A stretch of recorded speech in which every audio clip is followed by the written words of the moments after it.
31 December আপনারা 31st night দিবস পালন করেন।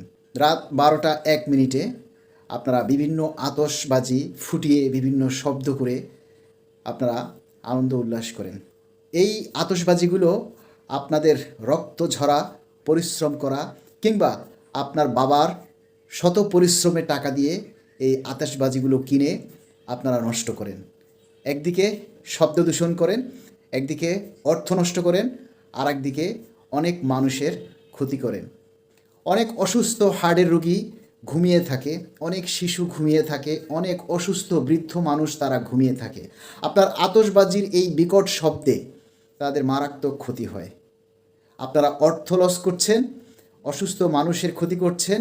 আবার এই যে ফানুস উড়াবেন, এই ফানুস উড়ে গিয়ে অন্য জায়গায় আগুন লাগতে পারে, ক্ষতি হতে পারে, এমন ঘটনা অতীতেও ঘটেছে।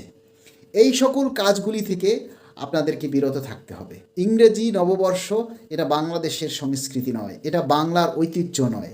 তবুও যদি আপনারা এই দিনটি উদযাপন করতে চান, তাহলে 2 রাকাত নফল নামাজ পড়ে আল্লাহর কাছে শুকরিয়া আদায় করতে পারেন যে আল্লাহ নতুন বছরটা যাতে আমাদের ভালো